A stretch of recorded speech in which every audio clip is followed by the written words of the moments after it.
안녕하십니까. 이번 질의응답 사례는 아무래도 정부 출연 연구기관에서 관심을 가져야 될 사례로 보입니다. 정부 출연 연구기관의 기본 사업이라는 게 있는데요. 이 기본 사업에 대한 뭐 파견 비용이나 출장비 같은 경우가 가능한데 이런 경우에 대해서 어떻게 승인을 받아야 되는지 이 부분에 대한 질의 요지인데 그 질의를 한번 보도록 하겠습니다. 연구개발비 항목으로 출장비를 집행하려고 하는데 혁신법 조항에 다음과 같은 안내가 있어 문의드립니다. 라고 했어요. 정부 출연 연구기관에서 질의를 한 듯합니다. 출장비를 사용할 때에는 아래의 사항을 준수하여야 한다. 소속기관 이외의 기관으로 파견 또는 소속기관으로 전보되는 인력에 대한 파견, 전보, 주거 관련 지원 비용을 계상하려는 경우 중앙행정기관의 장, 가로 열고 출연연 기본 사업의 경우 정부 출연 연구기관의 장의 인정을 받아야 한다라는 규정이 있죠. 예, 이 파견 비용은 참고적으로 출연연 기본 사업의 경우에 인정되는 경우입니다. 예, 따라서 그 출연연에서 질의를 한 듯하고요. 다음 내용은 참여 연구자 연구근접 지원 인력이 공무원인 경우 출장비는 공무원 여비 규정에 따라 계상하도록 되어 있죠. 예, 공무원이 아닌 경우에는 연구개발기관의 자체 규정 또는 공무원 여기 규정 중 큰 금액에 따라 선택하여 계상할 수 있다. 이거는 24년도 혁신법 매뉴얼의 개정사항입니다. 일반적으로 공무원인 경우에는 공무원 여비 규정을 따르지만 참여 연구자 또는 연구 근접 지원 인력이 공무원이 아닌 경우에는 과거에는 연구개발기관 자체 규정만 인정이 됐는데 24년도 4월에 혁신법 매뉴얼이 재공고가 되면서 어떻게 바뀌었냐면 뭐 연구개발비 사용 기준이 바뀌었기 때문에 이제 매뉴얼이 바뀐 거죠. 연구개발기관의 자체 규정 또는 공무원 여비 규정 중 큰 금액에 따라 선택할 수 있도록 바뀌었습니다. 예, 그래서 당구장 표시입니다. 개별 건에 대한 출장비를 계상하려는 경우 세부 항목별로 자체 규정과 공무원 여비 규정을 혼용하여 적용할 수 없음 이렇게 돼 있죠. 맞습니다. 공무원 여비 규정을 쓰려면 아예 그냥 공무원 여비 규정만 써야지 뭐 일비는 공무원 여비 규정, 숙박비는 자체 규정, 교통비는 공무원 여비 규정, 각 세부 항목별로 큰 거를 따라가서 어떤 거는 자체 규정을 쓰고 어떤 건 공무원 여비 규정을 쓸 수가 없어요.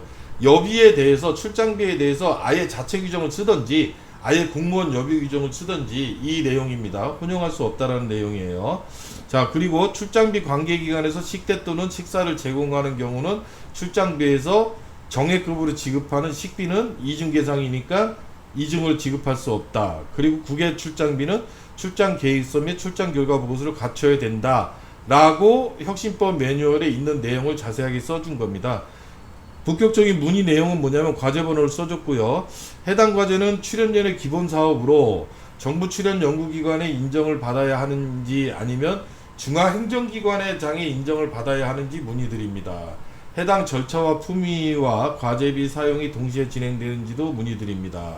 두 번째 질문은 출장지 관계기관에서 식대 또는 식사를 제공하는 경우에는 출장비에서 해당 금액을 차감하고 계상한다라고 항목에 대한 자세한 설명이 궁금하다. 이게 무슨 뜻인지를 물어봤네요. 그 다음에 출장 계획서 및 출장 결과 보고서 양식이 있을까요? 라고 이렇게 세 가지를 질의했는데 IDSS는 다음과 같이 답변을 줍니다.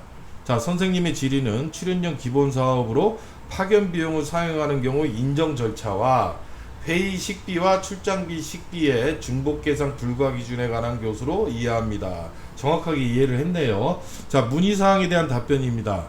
국가연구개발사업 연구개발비 사용기준 제25조 제6항에 따라 정부 출연기관의 기본사업 연구개발과제인 경우에 기본사업인 경우에 연구활동비 출장비로 파견 전보 주거 관련 비용을 계상할 수 있습니다.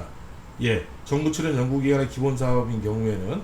그런데 이걸 계상하려는 경우에는 해당 정부 출연 기관의 장의 인정을 받아야 됩니다. 라고 되어 있으므로 중앙행정기관의 장이 아니라 해당 정부 출연 연구기관의 장의 인정을 받으면 파견 전보 주거 비용과 관련돼서 기본 사업의 파견 전보 주거 비용과 관련돼서 연구활동비 출장비로 사용할 수 있다.